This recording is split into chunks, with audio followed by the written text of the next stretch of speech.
ನಮಸ್ಕಾರ ಸ್ನೇಹಿತರೆ. ಮಮತಾ ಬ್ಯಾನರ್ಜಿಯವರ ಪಕ್ಷ ಅಧಿಕೃತವಾಗಿ ಎರಡು ಓಳಾಕಿದೆ. ಮಮತಾ ಬ್ಯಾನರ್ಜಿಯವರ ಮುಂದಿನ ನಡೆ ಏನು, ಕತೆ ಏನು?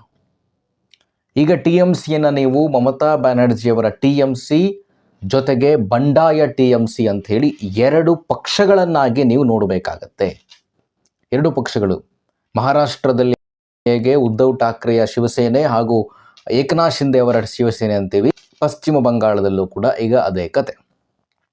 ಮಮತಾ ಬ್ಯಾನರ್ಜಿಯವರು ಏನು ಮಾಡ್ತಾರೆ? ಈಗ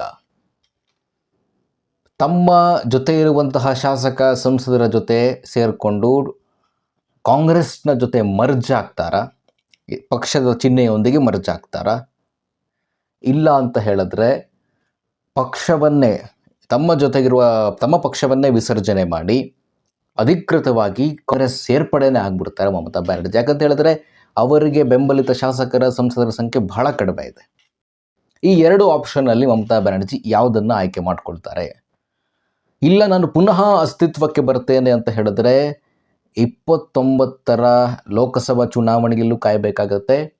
ಇಲ್ಲ 31 ಅಂತಿಮವಾಗಿ ಅವರ ಮತ್ತೊಂದು ರಾಜಕೀಯ ಜೀವನ ಪುನರಾರಂಭ ಆಗಬೇಕಂದ್ರೆ, ಅದು 31ರಲ್ಲಿ ಪುನರಾರಂಭ ಆಗಬೇಕಂದ್ರೆ ಬಿ ಜೆ ಪಿ ವರ್ಸ್ಟ್ ಆಡಳಿತವನ್ನು ಕೊಡಬೇಕು. ಒಟ್ಟಾರೆಯಾಗಿ ಮಮತಾ ಬ್ಯಾನರ್ಜಿಯ ಸ್ಥಿತಿಗತಿ ಇಲ್ಲಿಂತಿದೆ. ಇದು ಕಡೆಗೆ ಚರ್ಚೆ ಮಾಡೋಣ. ಮೊದಲನೇದಾಗಿ ಈ ಟಿ ಎಂ ಸಿ ಯಾಕೆ ಈ ಸ್ಥಿತಿ ಬಂತು ನೋಡಿ. 20 ಜನ ಸಂಸದರು, 29 ಜನ ಸಂಸದರು ಇದ್ದಾರೆ ಅವರಿಗೆ. ಅದರಲ್ಲಿ 20 ಜನ ಸಂಸದರು ಬಿ ಜೆ ಪಿ ಜೊತೆ ಮರ್ಜ್ ಆದರು. ಬಿ ಜೆ ಪಿ ಪಕ್ಷಕ್ಕೆ ಸೇರಲಿಲ್ಲ, ಬಿ ಜೆ ಪಿಯ ಮೈತ್ರಿಕೂಟಕ್ಕೆ ಮರ್ಜ್ ಆದರು ಇವರು. 19 ಜನಕ್ಕಿಂತ ಹೆಚ್ಚಿಗೆ ಇದ್ದರೆ ಇದು ಟೂ ಥರ್ಡ್ ಮೆಜಾರಿಟಿಗೆ ಬರುತ್ತೆ. ಯಾವುದೇ ರೀತಿ ಪಕ್ಷಾಂತರ ನಿಷೇಧ ಕಾಯ್ದೆ ಅನ್ವಯ ಆಗೋದಿಲ್ಲ. ಅದರ ಅನ್ವಯ ಇವರು ಯಾವುದೇ ಕ್ರಮವನ್ನು ಎದುರಿಸಬೇಕಾಗಿಲ್ಲ. ಟಿ ಎಂ ಸಿಯ ಸ್ಥಾನಗಳೇನಿದ್ವು ಅಲ್ಲಿ ಕೂತ್ಕೊಳ್ಳುವಂಥ ಜಾಗ, ಅದಕ್ಕೆ ಪ್ರತ್ಯೇಕವಾದ ಜಾಗವನ್ನು ಕೇಳಿದ್ದಾರೆ. ಇದರ ಚೀಫ್ ಆಗಿ ಕಕೋಲಿ ಘೋಷ್ ಇದ್ದಾರೆ. ಈಗ ಇದು ಬಿ ಜೆ ಪಿಯ ಲೋಕಸಭಾ ಸಂಖ್ಯೆಯನ್ನು ಸ್ಟ್ರೆಂತ್ ಆನ್ ಮಾಡ್ತು. ಇಲ್ಲಿ ಬಿ ಜೆ ಪಿಯವರನ್ನು ಸಂಪರ್ಕ ಮಾಡಿರುವಂಥ ಸಾಧ್ಯತೆ ಇದೆ. ಬಿ ಜೆ ಪಿಗೆ 2/3 ಮೆಜಾರಿಟಿ ಅವಶ್ಯಕತೆ ಇದೆ. ನಿಮಗೆ ಗೊತ್ತಿದೆ, ಅವರು ಡಿಲಿಮಿಟೇಷನ್ ಬಿಲ್ಲನ್ನು ಮಂಡಿಸಬೇಕು. ಅದಕ್ಕಾಗಿ ಅವರು ಹೋರಾಡ್ತಾ ಇದ್ದಾರೆ. ಹೇಗಾದರೂ ಮಾಡಿ 29ರ ಚುನಾವಣೆ ಒಳಗಡೆ ಅದನ್ನು ಮಂಡಿಸಬೇಕು ಅನ್ನೋದು ಬಿ ಜೆ ಪಿಯ ಗುರಿ ಆಗಿದೆ. ಈ 58 ಜನ ಶಾಸಕರಿಗೆ ಬಿ ಜೆ ಪಿಯು ಕೂಡ ಪ್ರವೋಕ್ ಮಾಡಿಲ್ಲ, ಕಾಂಗ್ರೆಸ್ಸು ಕೂಡ ಪ್ರವೋಕ್ ಮಾಡಿಲ್ಲ, ಯಾರೂ ಕೂಡ ಪ್ರವೋಕ್ ಮಾಡಿಲ್ಲ. ಅಭಿಷೇಕ್ ಬ್ಯಾನರ್ಜಿ, ಮಮತಾ ಬ್ಯಾನರ್ಜಿ ಮೇಲೆ ಇದ್ದಂತಹ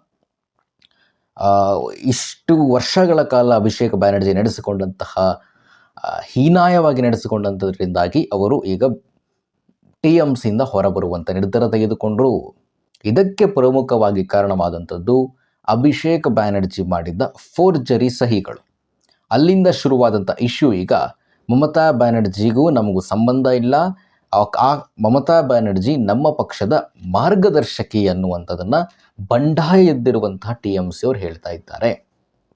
58 ಜನ ಶಾಸಕರು, ಇವರ ಮೇಲೂ ಮಮತಾ ಬ್ಯಾನರ್ಜಿ ಪಕ್ಷಾಂತರ ನಿಷೇಧ ಕಾಯ್ದೆ ಅನ್ವಯ ಮಾಡಲಿಕ್ಕಾಗೋದಿಲ್ಲ, ಇವರ ಮೇಲೂ ಸಹ ಕ್ರಮ ತೆಗೆದುಕೊಳ್ಳಿಕ್ಕಾಗೋದಿಲ್ಲ, ಉಚ್ಚಾಟನೆ ಮಾಡಲು ಸಹ ಪ್ರಯೋಜನ ಇಲ್ಲ. ಅವ್ರು ಬಂಡಾಯ ಬಂದುಬಿಟ್ಟಿದ್ದಾರೆ. ಈ ಕಡೆ ಅವರು ಬಿ ಜೆ ಪಿ ಜೊತೆ ಹೋಗ್ತಾರಾ? ಬಿ ಜೆ ಪಿಗೂ ಅವರ ಅವಶ್ಯಕತೆಯೂ ಇಲ್ಲ ಆ್ಯಕ್ಚುಲಿ. ಯಾಕಂತ ಹೇಳಿದ್ರೆ ಬಿ ಜೆ ಪಿಗಾಗಲೇ 2/3 ಮೆಜಾರಿಟಿ ಹತ್ರ ಇದೆ, 209 ಇವ್ರು ಬಂದ್ರಷ್ಟು ಬಿಟ್ಟರಷ್ಟು ಬಿ ಜೆ ಪಿ ಕೂಡ ತಲೆ ಕೆಡಿಸ್ಕೊಳ್ಳಲ್ಲ. ಒಟ್ಟಾರೆ ಬಿ ಜೆ ಪಿಯ ಬೆಂಬಲ ಅಂತೂ ಇವರಿಗಿದ್ದೇ ಇರುತ್ತೆ. ಈಗ ಮಮತಾ ಬ್ಯಾನರ್ಜಿ ಏನು ಮಾಡ್ತಾರೆ? 98ರಲ್ಲಿ ಕಾಂಗ್ರೆಸ್ನಿಂದ ನನಗೆ ಇಲ್ಲಿ ಭವಿಷ್ಯ ಇಲ್ಲ, ನನ್ನ ವಿರುದ್ಧವಾಗಿ ನನ್ನ ಜೊತೆಗಿರುವಂಥವರೇ ಸಂಚನ ರೂಪಿಸ್ತಾ ಇದ್ದಾರೆ, ನನ್ನ ಬೆಳೆಯೋದಕ್ಕೆ ಬಿಡ್ತಾ ಇಲ್ಲ ಅಂತ ತೃಣಮೂಲ ಕಾಂಗ್ರೆಸ್ ಅನ್ನುವಂಥ ಪಕ್ಷವನ್ನು ಲಾಂಚ್ ಮಾಡ್ತಾರೆ. ಕಮ್ಯುನಿಸ್ಟ್ರವರ ಭದ್ರಕೋಟೆಯಾದ ಪಶ್ಚಿಮ ಬಂಗಾಳವನ್ನು ಕೆಡವಲಿಕ್ಕೆ, ಪಶ್ಚಿಮ ಬಂಗಾಳವನ್ನು ತಮ್ಮ ವಶಕ್ಕೆ ಪಡಿಸ್ಕೊಳ್ಳಿಕ್ಕೆ 33 ವರ್ಷಗಳ ಕಾಲ ಕಮ್ಯುನಿಸ್ಟರ ಆಡಳಿತ 2011ಕ್ಕೆ ಅಂತ್ಯ ಆಗುತ್ತೆ. 2011ರಲ್ಲಿ ಟಿ ಎಂ ಸಿ ಅಧಿಕಾರದ ಚುಕ್ಕಾಣಿಯನ್ನು ಹಿಡಿಯುತ್ತೆ ಮಮತಾ ಬ್ಯಾನರ್ಜಿಯವರ ನಾಯಕತ್ವದಲ್ಲಿ, ನೇತೃತ್ವದಲ್ಲಿ. 2011ರಲ್ಲಿ ಇವರು ಅಧಿಕಾರಕ್ಕೆ ಬಂದಿರಲ್ಲ. ಹಿಂದೆ 33 ವರ್ಷಗಳ ಕಾಲ, 20 ವರ್ಷಗಳ ಕಾಲ ಆಳಿದಂತಹ ಕಾಂಗ್ರೆಸ್ ಸರ್ಕಾರಗಳು, ಕಮ್ಯುನಿಸ್ಟ್ ಸರ್ಕಾರಗಳು ಯಾವ್ಯಾವ ರೀತಿಯಾದಂತಹ ಅವ್ಯವಹಾರಗಳನ್ನು, ಈ ಕಟ್ಮನಿಯನ್ನು ನಡೆಸ್ಕೊಂಬರ್ತಾಯಿದ್ರು, ಅದನ್ನು ಇವರು ಯಥಾವತ್ತಾಗಿ ಮುಂದುವರಿಸ್ತಾರೆ. ಅದರಲ್ಲಿ ಯಾವುದೇ ಬದಲಾವಣೆ ಮಾಡಲ್ಲ.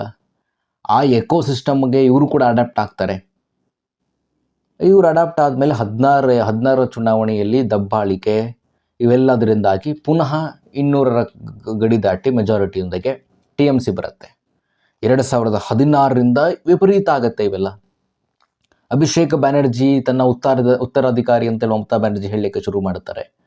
ಇವೆಲ್ಲ ಕೂಡ ಜನ ಸಹಿಸ್ಕೊಂಡು ಸಾಕಾಯಿತು. 21ರಲ್ಲೂ ಕೂಡ BJP ಕಡೆ ಸ್ವಲ್ಪವಾಗುತ್ತೆ ಪಶ್ಚಿಮ ಬಂಗಾಳ. 26ಕ್ಕೆ ಅಧಿಕೃತವಾಗಿ ಹೃದಯಪೂರ್ವಕವಾಗಿ ಬೆಂಬಲವನ್ನು ಪಶ್ಚಿಮ ಬಂಗಾಳದ ಮತದಾರ BJPಗೆ ಕೊಟ್ಟಾಗತ್ತೆ. ಮಮತಾ ಬ್ಯಾನರ್ಜಿ 26ರ ಚುನಾವಣೆಯನ್ನು ಸೋಲ್ತಾರಲ್ಲ, ಅಲ್ಲಿಂದ ಅವರ ಡೌನ್ಫಾಲ್ ಶುರುವಾಗಿದೆ.